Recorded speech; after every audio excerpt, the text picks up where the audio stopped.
Dr. Steve Stewart, psychologist, coach, ecotherapist, and has fast become a good friend of mine over the past year while we've been starting to develop some of our offerings and experiences.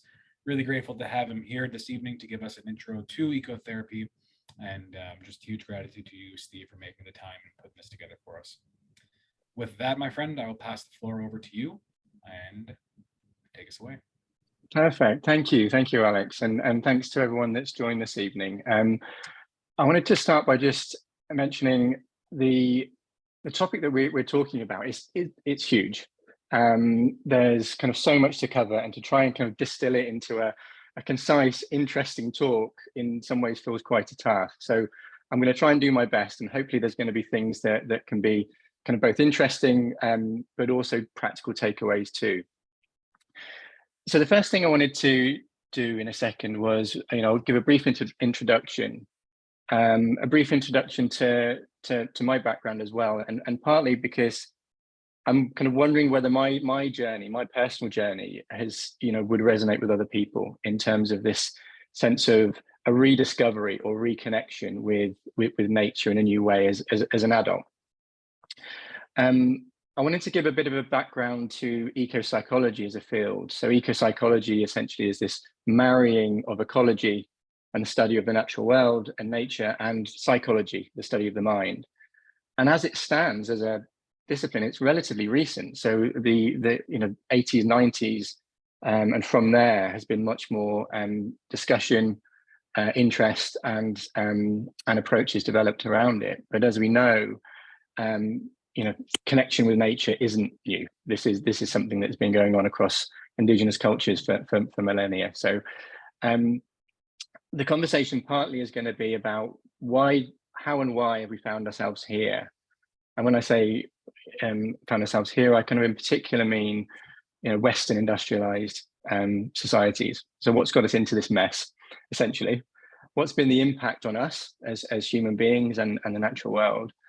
And then thinking together about what can we do? What can we do, for our own well-being, for the well-being of the planet that's meaningful, and takes us forward from here. So it feels like that's a lot of ground to cover in the space of an hour, but as I said, hopefully there's some core practical things that we can take away from it too. Okay. So I want to briefly mention my journey. So you can see 3 pictures here. The first one is a place near where I grew up. So I grew up in rural England, in the southwest, in a county called Devon. This is a place called Wistman's Woods, and it's on Dartmoor. So Dartmoor is this big moorland area, big in English terms, not very big in Canadian terms. And a pocket of this is this place called Wistman's Woods, which it's essentially this wood of miniature oak. And it's how Dartmoor was 5,000 years ago, before we started to kind of interact more heavily and use the land and clear the land. And it's magical. It's a place that has all these folklore stories, it has this eerie quality about it.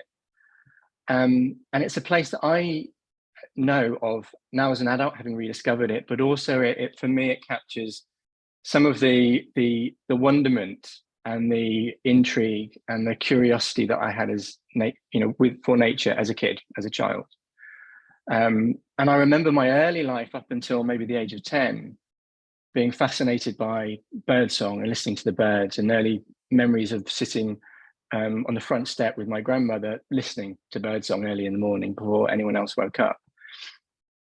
And then as I went through academia, went into school, went into college, went to university, studied psychology, there was this progressive retreat, this disconnect from nature where everything became intellectual, everything became quite head oriented. I wasn't spending as much time outside, losing time in the woods. It became, life became quite different.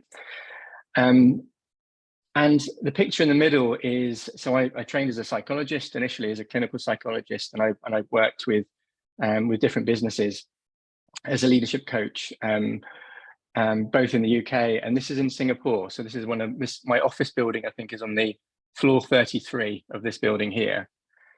And And I became really struck. So my turning point was this sense of a lot of people that I was working with, both as a clinical psychologist and also, in business settings, we're very stressed. Life was difficult in all sorts of ways, whether it's from in different ways from different populations. But there was a real sense of, and in particular, I'm thinking at this point about some of the business executives that I worked with, was there's something missing.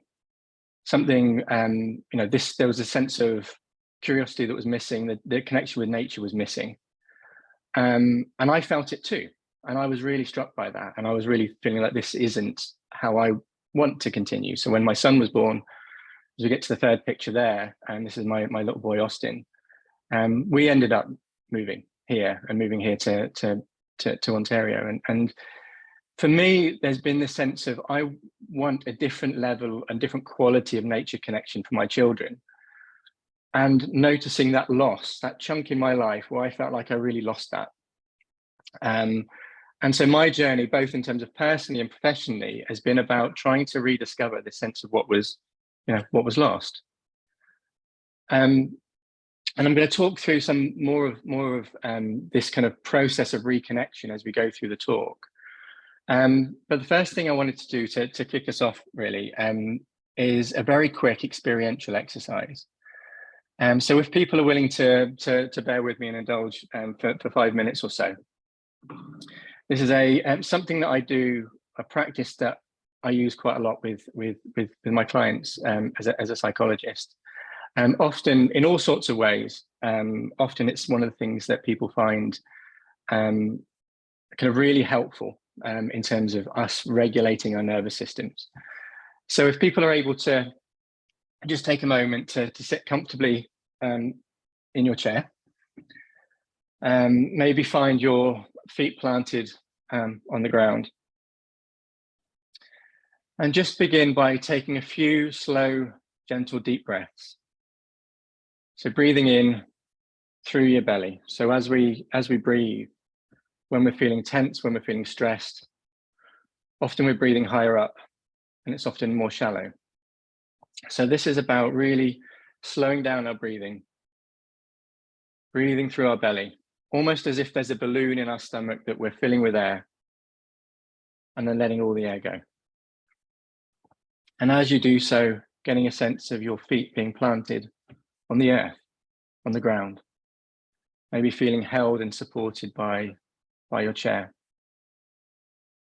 And just notice that sense of grounding, that sense of being rooted, being grounded, connected to the earth. And allowing yourself to breathe. So breathing in slowly, deeply.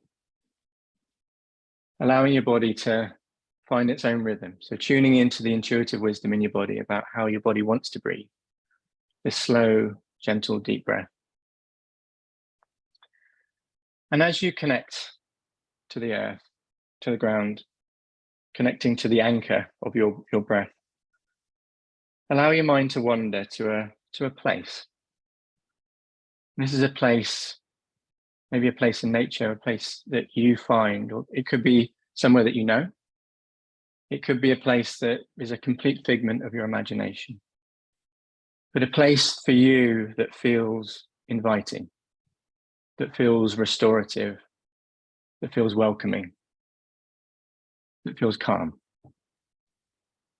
And just allowing your mind just to wander and to rest on a place that feels calm, that feels peaceful, that feels welcoming. And without trying to get a really clear sense of an image, it may come, it may not. But if you find somewhere, just noticing what you can see as you look around. Maybe the different shapes and the different colors.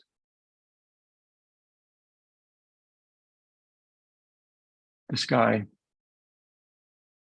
Maybe some clouds. Whatever you can see, maybe looking into the distance. And then noticing the foreground. And then as you look around, maybe getting a sense of any sounds in this place. Is there anything that you can hear? Maybe sounds of other beings. Maybe sound of a gentle breeze. Or water, if you're on or near water. And as you look around, seeing the things that you can see, noticing what you can hear, getting a sense of the smell. What does this place smell like? As you bring this slow, deep breathing, just taking a breath, noticing if this place has any smell.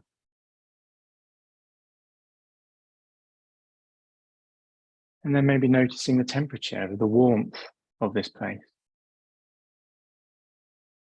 Noticing how it feels to be here.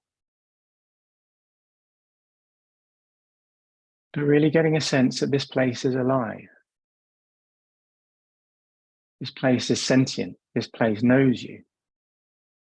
This place invites you here. This place welcomes you. Takes joy in you being here. And noticing the sense or the feeling of gratitude that you have for having permission to be here.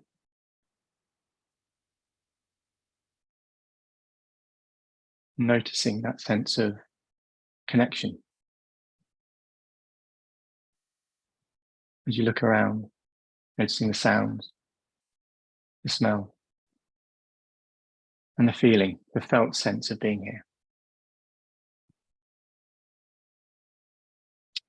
And then with one final slow, gentle, deep breath, in your mind, maybe giving a gentle thanks to this place. And allowing yourself to let go and come back into the room whenever you're ready.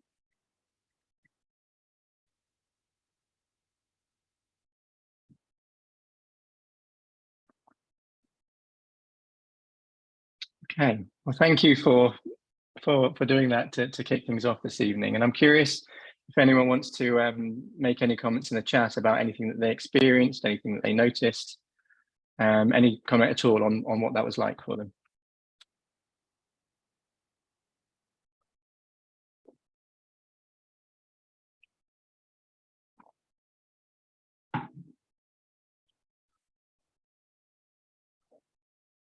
Thank you, Patricia.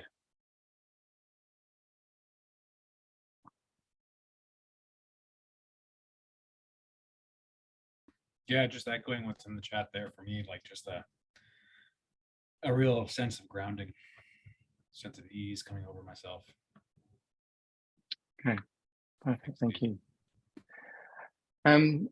And it's interesting, that particular exercise. So I work, a lot of my job is I work with people with PTSD and trauma and anxiety kind of more broadly. And whenever I do that exercise, it's, I would say almost every single time, it's a place in nature that people choose. It's never a sense of, I'm sitting here watching Netflix on TV that they choose, or it's never anything that's, it's always this almost this going back to this felt connection with nature that seems to have this kind of this deeper relationship that seems to be a rediscovering of that in those moments. And often it's the thing that seems to kind of almost reset and regulate our nervous system, that then enables us and prepares us for doing some of the kind of tougher, heavy lifting work that we might do. So I want to talk briefly about some of the background. And I don't want to spend too long on the theoretical background because I don't want to lose people on this call. I know it's a Thursday evening. So I want to talk to some of the content, and then potentially some of the more practical aspects. So as I mentioned at the start, ecopsychology is this marrying of ecology and psychology. And my kind of aim of this is to kind of provide some introductory ideas around this. And one of the things that I think, in a way that is authentic to me and to my experience and my training and my personal background, I also want to do this in recognition that, to state, now I live and work in Muskoka in Huntsville, on the traditional territory of the Anishinaabe. And So my aim as I do this talk is to provide some introductory ideas as to what ecotherapy and ecopsychology as a field. But with the aim, and I think is a shared aim for all of us, is about being in right relationship with the land itself and the indigenous communities here. And ecopsychology, as I understand it, has been on a real journey. So, and in particular, as it stands, a lot of the conversations and a lot of the direction is around. I mean, Andy Fisher, the ecopsychologist who's based in Canada as well, talks about it essentially about it's a story of injustice. It's about environmental injustice in terms of our human problematic and destructive relationship with the rest of nature. But place can't be separated from its people. And so it's also by extension about social injustice. And so, you know, when we think about ecopsychology in its broader context and how it's applied, it needs to include issues of social injustice and the impact of colonialism and everything that's followed from that. And so the task then is about repair. It's about repairing our broken relationship with the land and the natural world, but also that includes its people. And so I hope as I talk through this talk, that is my intention is reflected in that way, but I would also really welcome any comments, any thoughts, any reflections, any ideas that others have on the call as we get towards the end of the call. So, and I think partly that notion, there's a recognition within ecopsychology as a field that it's something that is simple, but also and blindingly obvious for some people, but also quite profound in this recognition that we too are nature. And indigenous cultures all over the world have known this and have lived in this embodied reciprocal participation with the rest of nature, practically, emotionally, and spiritually. And it's a recent thing. It's a modern civilization thing that we've had. You know, we could argue different time points, but maybe starting from the agricultural revolution, and then from there, these cultural movements or changes that have happened. You know, in particular in from Europe, which has prompted and caused this retreat from nature, this sense that we are now somehow separate, that what's meaningful is about observable, measurable, objective, emotionally distant facts, and how can we understand things from a very intellectual point of view. And so this separation that's happened, and you know, it has been kind of cumulative, and we could argue now it's in quite a crisis state. But essentially, as the author and psychologist Sharon Blackie puts it, that we see nature as being a passive backdrop to human activity. You know, we're the central players. Nature is something that happens out there that we're not part of and we're not in relationship with, and that's been a huge tragedy that we have experienced. And so one way of thinking about it is that we end up with this cycle where things pull together, and so we have this sense of us as human beings being losing that sense of we too are nature, and we're separate, we're somehow different, we're superior. This resource extraction mindset that we see nature as something to be used and exploited for our own needs, our own ends. And so we have this dual thing that happens, which is about using and exploiting nature, and this kind of physical and psychological retreat where we kind of, we interact with nature through things, through buildings, through technology from a distance. And one of the things that ecopsychology tries to talk about and address is around the consequence of this. And so whether this on a society level, but also on a personal level, this loss of connection that we have, this loss of kinship, this loss of belonging, this loss of being part of a greater whole. There's an ecotherapist that trained me, a guy called Dave Talamo, who talks about our foundational attachment. And in psychology, we often talk about attachment theory, about our relationship to other humans and our caregivers and how that shapes us and who we are. And Dave Talamo talks about our foundational attachment being our attachment to to nature. And for many of us, that's broken.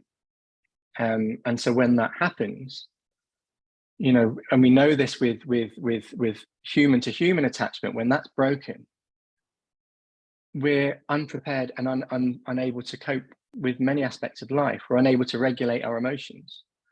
And we find it hard to get a sense of who we are and how we interact with other people in the world. And so one of the thoughts is that actually, if this foundational attachment has been disrupted and severed, then our ability to cope with and make sense of things like what's happening in the world, you know, whether it's about global crises, whether it's about the climate crisis and the ecological breakdown and all of those things, you know, us being untethered in that way, we haven't got the resources to cope with it. And so we throw ourselves into business as usual. We compete, we achieve, we consume, we get things done. There's a whole bunch of techniques that we use, which is about, you know, psychic numbing. How do we switch off from this? How do we pretend that it's not happening as we get on with our life? Which then further reinforces this separation, the sense of us being separate. And so around we go.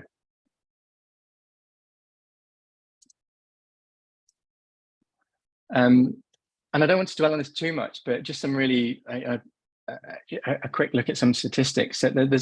So what we end up with, that this maybe isn't news to people, is this sense of our modern society that we're not cut out for, we're not designed for, we haven't evolved for, and all of these things happening. So people talk about it in terms of, you know, in the US, you know, 11% of children are diagnosed with ADHD.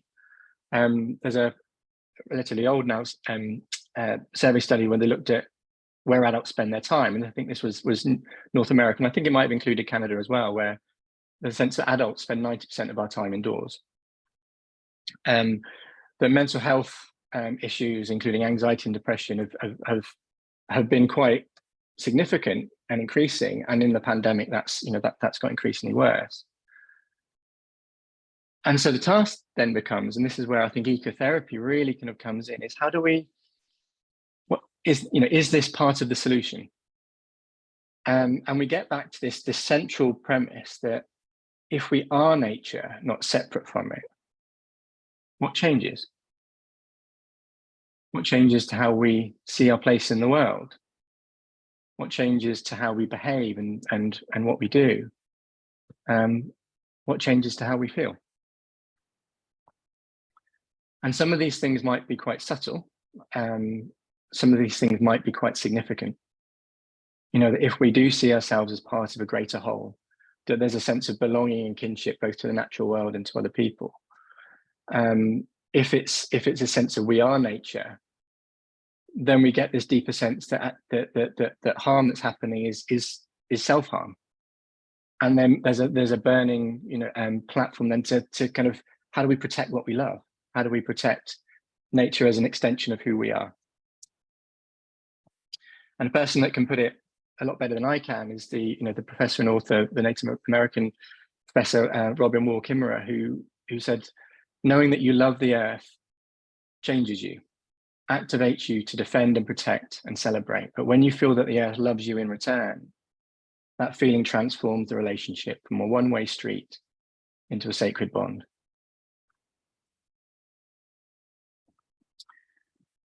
And so ecotherapy then becomes the task of restoring those broken bonds.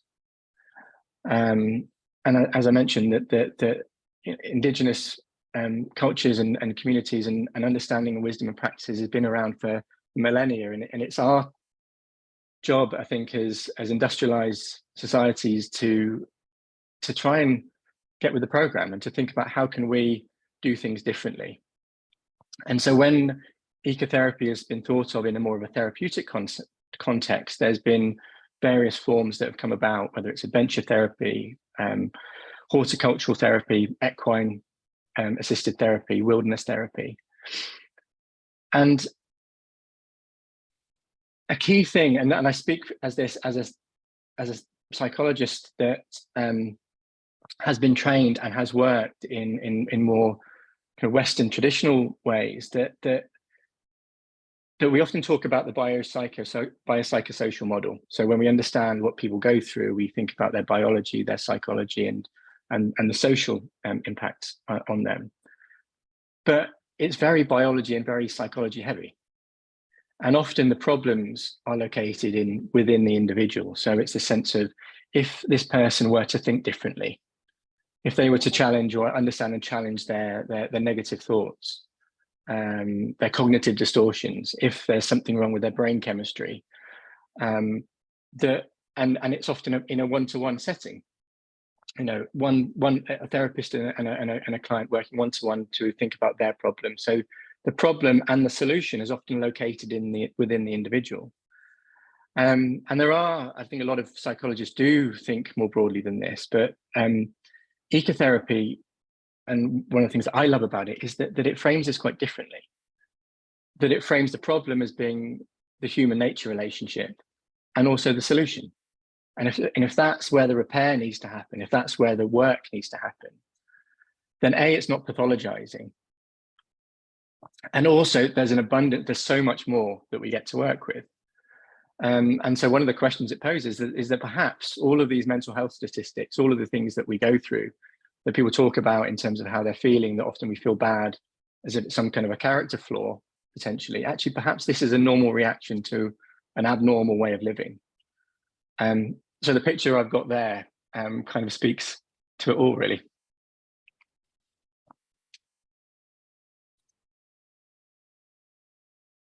And so linked to that, one of the central points, which I think can't be emphasized enough, is the difference between reciprocity and resource extraction. And this is where it becomes a bit more complicated when we think of things like nature prescriptions. On one level, you know, when somebody might get, you know, a medical professional might give somebody a prescription to go out and feel better in nature. On the one hand, you think, well, this is great. This is about connecting with people, with nature in a way that they may not have done before.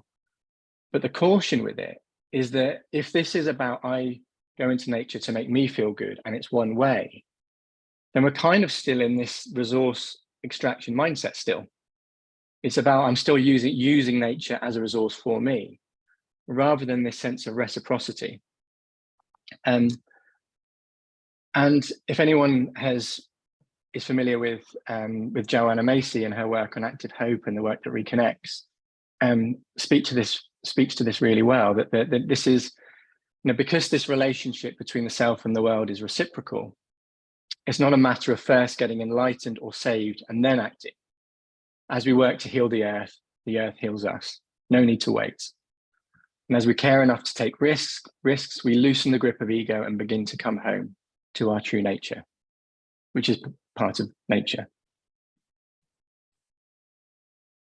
And this one from Robin Wall Kimmerer, that even a wounded world is feeding us. Even a wounded world holds us, gives us moments of wonder and joy. I choose joy over despair, not because I have my head in the sand, but because joy is what the earth gives me daily, and I must return the gift. And this final one, it's Nevin Harper and colleagues who run the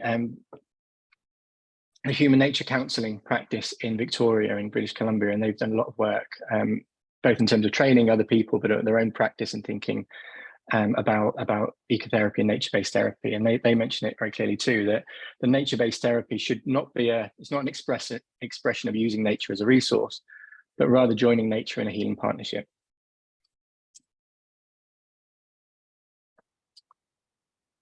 So, so then to think then, that's the kind of backdrop to this, and then to think then about what this means in practice, is that there's a research group at one of the universities, this is based in the UK, a professor called Miles Richardson, who's done a lot of research in nature connectedness and nature connection and what facilitates that. And so they've used this definition about individuals' experiential sense of oneness with the natural world. And there's different concepts that I use, the ecological self, which is the deep ecologist Arne Næss, I think, first coined that term. And And they looked at what is it, and how can we foster and facilitate that? And what is the impact? And so a lot of the research from lots of different angles and lots of different areas looks at nature connectedness, and about, there's a really clear impact into things like well-being and vitality, our mood, life satisfaction and happiness. There's theories that came from, I think, starting in the 90s around like attention restoration theory, about our exposure and being in nature helps to restore, almost wipes the slate clean in terms of our mental fatigue. So our ability to concentrate and to pay attention and to think clearly is impacted in a helpful way. There's all sorts of research studies around blood pressure and stress and immune function. There's a lot of research around pro-environmental behaviour. The more nature connected we are, the more there's a level of compassion and care that is fostered in terms of how we relate to nature. And one of the interesting things was there's a study that looked at kind of broadly the different variables around social economic status and nature connectedness, and they found that I think it was 4 times as much impact of nature connectedness than socioeconomic status. So it really kind of shows the impact of that. And I think I think that's barring people that are living in extreme poverty, but more broadly in Western societies, when it's above a threshold, the sense that nature connectedness and our ability to feel that sense of oneness seems to facilitate and predict all of these different outcomes. And they looked at how. They looked at how do we, okay, so that's all well and good, but especially people in urban environments, what could this look like? How can we help and start to foster this deeper level of connection? And what they found, or what they came up with, was 5 pathways that people may feel either intuitively or based on their own experience quite familiar with, that this seems to be something that people would notice and experience anyway. But one of the interesting things that came from this was that it's not necessarily about facts and factual understanding. And they noted that often people that are more nature connected do have more of a factual knowledge, but actually that's not the thing. That's not the thing that actually predicts this. And for some people, actually, it can be a distancing thing. If we're still in a very intellectual mindset where we're categorizing and understanding nature from a distance, then actually that could, in some ways hinder this nature connectedness. And they also found that it's not about frequency of contact. So just by actually going for walks in nature doesn't in and of itself increase nature connectedness. It's about the quality of that interaction. And so the first thing is kind of similar to the exercise that we did at the start, which is about senses, tuning into nature through our sensory experience. So noticing, bringing our mindful awareness, noticing what we can see, what we can smell, what we can touch, how, all of those, bringing those sensory qualities in. And that very much links to the second one, which is about our emotional connection. So the experiences of joy, of peace, of calm, of wonder, of awe, a sense of being part of, a sense of belonging, all of these emotional qualities that people seem to, when we can capture those and really work with those, that seems to make a real difference. Similarly, noticing nature's beauty. So when we're noticing and being grateful for, or just appreciating a sunset or a landscape or a plant or a bug that's just in front of our nose, if we're noticing the beauty in that, can often be a very powerful way. And similarly, this is the thing about meaning. And this is where often personal and cultural stories are so central to this, around how do we interact and understand and create meaningful stories around the rest of nature. And so folklore and the use of metaphor and all of those things can be really, really, really powerful. And finally, it comes back to compassion, which I think is infused in many of the others too, but the sense of this compassion for nature. So when we're taking care of, or we're acting in ways that serve in service of the rest of nature, then that seems to also facilitate this nature connectedness. And And then, so what that means, so for example, in the work that I started to do, this kind of concept of nearby nature is really important versus wilderness. And so, you know, a lot of the experiences that we think of, that this awe-inspiring wilderness experience that we have, and for many people that is absolutely fantastic, and really valuable. And I can speak to some of the, you know, some of the trips that we're going to be doing, Alex. That part of that kind of wilderness experience is, you know, and how do we work with that in a kind of restorative, helpful, therapeutic way. One of the challenges has been, how do you then integrate that into daily life? And I think this is kind of, and so one of the things that we're often really conscious of is, how do we then create this integration of, how do I make sense of and harness and capture those experiences and apply it and integrate it into my daily life? And that's often the big thing that really needs some thinking about.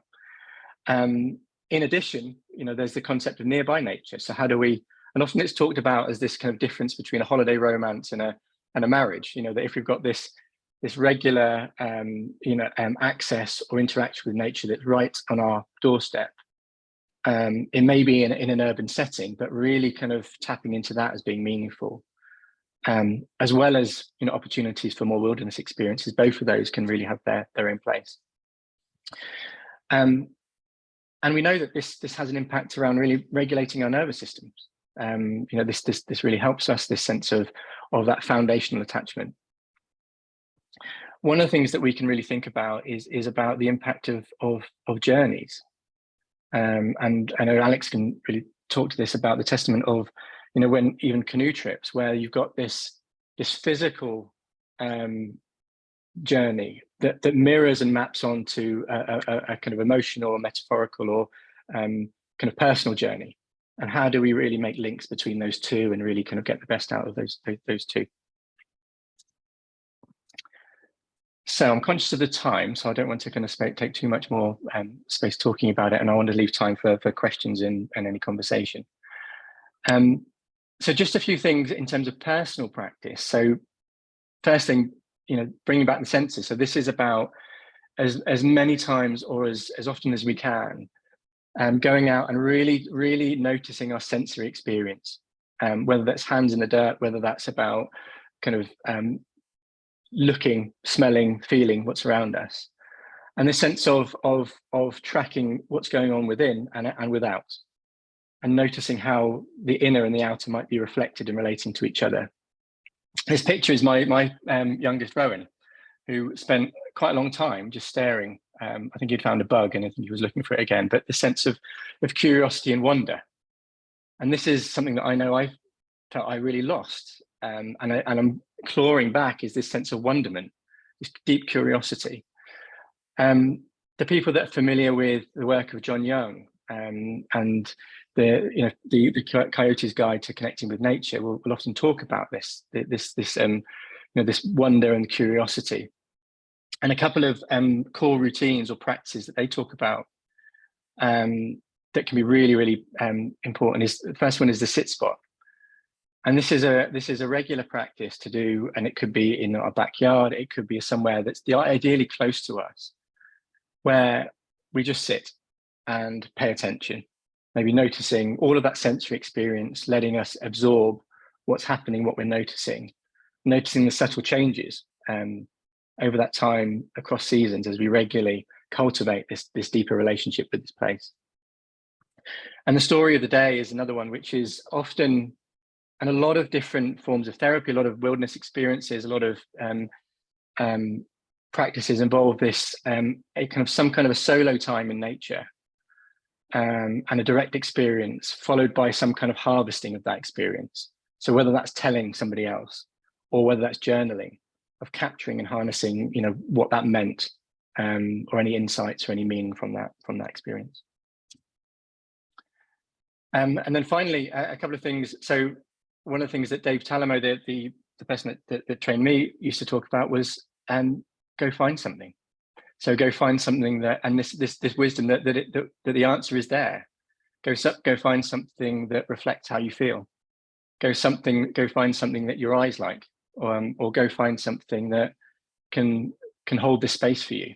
Go find something that can soothe this tension or this anxiety. And finally, you know, the as much as we can, almost inviting questions with the rest of nature. So going for a walk, you know, if there's a question or something we're grappling with, just putting it out there, asking a question and listening for an answer. And often we're quite surprised at what we might hear, or what we might notice or find.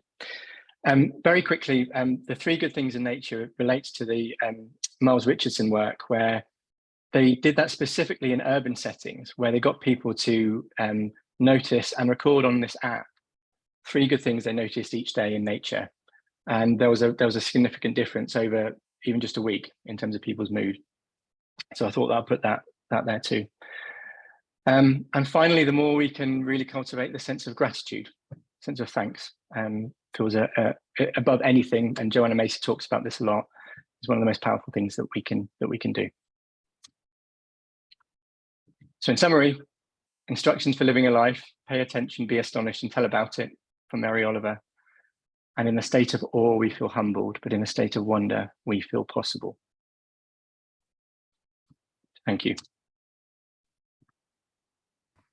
Brilliant. Thank you, Steve. Thank you, Steve. You know, I'm just trying to find a quote here right now that we talked about in the preparation for this call.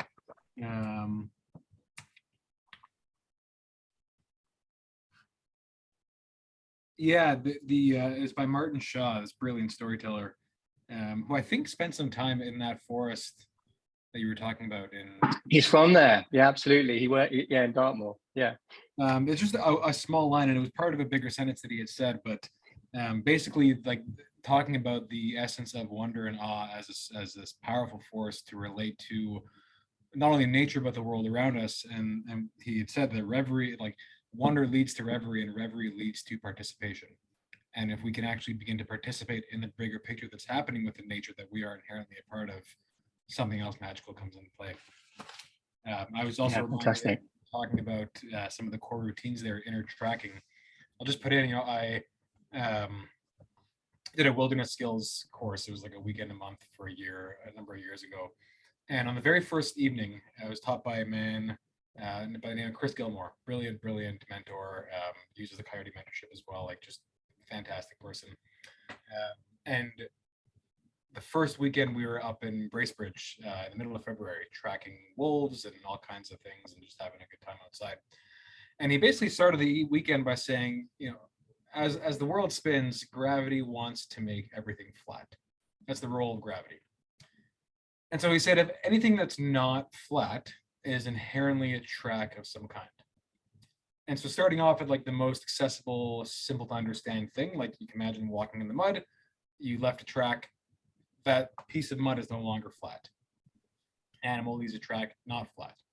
And then he expanded it. He's like, now look at, you know, a forest or a tree is, in theory, and if we look at tracking as a method of storytelling. So this tree is the story of the seed that was dropped there, and who knows how it got there, with the bird that pooped it out, or God knows what. The forest is the story of that collective. Mountains are the story or a track of tectonic plate shifting. You can really go, a house is a track of the people that built it and their lives, and so on and so forth. Lumber, like everything that is around us that isn't perfectly flat, which is pretty much the whole world, is a track, tells a story of some kind. And I remember, like, that at the time when I heard it, and that's why I use it so often, because it had such an impact on me. And later throughout the weekend, I was chatting with him, and I said, like, is there such a thing as inner tracking? Like, when I have an emotional reaction that goes up from my baseline, when I get angry, or if I get really excited, or if anything that sort of goes from calm, level-headed, grounded, and all of a sudden spikes. And he said, absolutely. Like, if you take the time to actually track that emotion, or track whatever, then there's a whole world that you can go back into. Where did that come from? What happened in my childhood? Whatever it might be, where that seed was planted that now creates this spike whenever something occurs. So I love the inner tracking piece, outer tracking. Yeah. Read the story of our land, read the story of ourselves. It's such a beautiful thing. Yeah, absolutely. And often that sense of even inviting somebody just to kind of notice or walk towards what they're drawn to, you know, what kind of catches their eye, and knowing that that's not random. Yeah. You know, that's part of that inner tracking process, that if we're kind of tuning into that, and it's this kind of inner and outer, and if we're kind of getting this relationship, and one of the things that then if we're seeing nature as an extension of ourselves, and we're tapping into that connection, and the guys at Human Nature Counseling talk about this in a lot of their work around, there's so much there, there's so much wisdom there that we're not necessarily even tuning into or aware of, that we can kind of, that we can draw on in a way that we're not culturally kind of encouraged to do. Yep, absolutely. That's brilliant. I mean, we can go deeper and deeper into this conversation, and obviously this, like, even the practices you touched on really just start to scratch the surface of how much there is to explore within ourselves in the context of ecopsychology, ecotherapy, nature connection in general.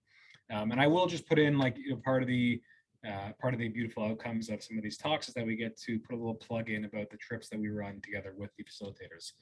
So for those of you that don't know, Steve and I will be guiding a 3-day backcountry canoe trip experience later on in the summer. We'll be guiding 2 actually, called the Reconnect and Restore series, where essentially we'll be taking a lot of the concepts and more that Steve has spoken about this evening, and we'll be taking a deep dive into these ideas, doing some eco-psychology with each other, doing some group therapy, whatever that might look like, over the course of 3 days on a guided canoe trip. It includes all your gear, your camping gear, sleeping bag, tents, all your meals, guides, all of that comes with the package. We have 2 trips being offered. One called Reconnect and Restore, which is for the general public. So I'm going to drop the link in the chat right now to that trip. 3 days in Algonquin Park. I mean, talk about a place to do some of this work. And then we also have, that's the Reconnect and Restore for general public. And then we also have one that is catered specifically to folks in the helping professions, frontline workers, support workers, things like that. And so, whether or not that's you or not, if you know somebody in your life that has, would benefit from an experience like this, has sort of taken a beating throughout the past few years in COVID, whatever that might be, could use some time to reconnect, take a deep dive into themselves, into nature, and do some of this work together. It is at a discounted cost to support frontline workers and so on. And so there's the link for this one, for the Strength of Care one for frontline workers. Yeah, call in 745. Yep, it comes with all the content. It comes with pre, during, and post counseling sessions with Steve. Because of Steve's registration as a psychologist, it is able to be covered partially by insurance coverage if you got that as well. All your meals, all your gear, all that good stuff, permits, parking passes, canoe rental, gear rental, all that. So those are those 2 there. That's the last to say about them. If you do have any questions, feel free to reach out directly, or we're going to go into Q&A right now. So if you want to learn more, feel free to poke our brains. And with that, I will open the floor then for comments, takeaways, Q&A. Any questions that you've got, feel free to throw them in the chat, or you can raise your virtual hand down by the bottom there. There's the reaction button, and you can sort of throw up your hand like that if that works better for you. We've got a question here from Rochelle. From Rochelle. Already considered or already do partner with substance use and addiction health partners? Oh. So we have, that's a really good question. We haven't yet, and I think there are people that do that work. I'm not sure kind of locally. I don't know where you're calling from, Rachel, but I know that is, absolutely kind of a real kind of need and a real kind of fantastic kind of marrying of those 2. It's not something that we do at the moment, unfortunately, but potentially down the line.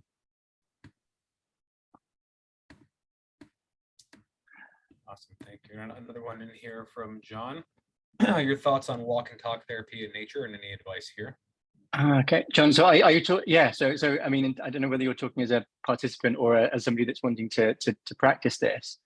But I think partly, I mean, it's probably a bigger question to answer here. But there's I think there's loads of benefits to it. I think the fact that you can move, that you can walk, that you've got access to nature. I think there's lots of considerations to think about to making it a safe and contained experience for people. Whether that's confidentiality, whether there's a lot more physical safety, whether there's a lot more variables at play. If you're in an office talking to somebody, it's a lot more controlled and contained. Whereas walk and talk, there's a lot more variables, but also that isn't necessarily a bad thing. There's a lot to work with out in nature too. But if there's people who've got kind of bigger questions that haven't got time to cover here, I'm really happy to have offline conversations with anyone if they would like to.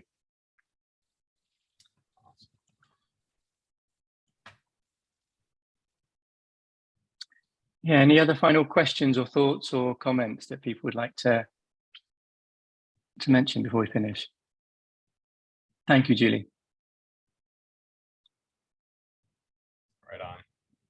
Well, if you do have any more questions, you can reach out to us, info@thetripshed.ca. You can put that in there, and I can forward your questions along to Steve. And also, people have got like general questions about either the trips themselves, whether that's appropriate for them or not, whether they, have any kind of particular questions, or even just general questions about this. It's a field that I've now kind of rediscovered and got into and feel really passionate about. So I always welcome just interesting conversations with people. Yeah, I love it, and that's why I think we're so excited about the trips. Is like, for a question from Tamsin here. Can we see your source page again for the follow-up reading?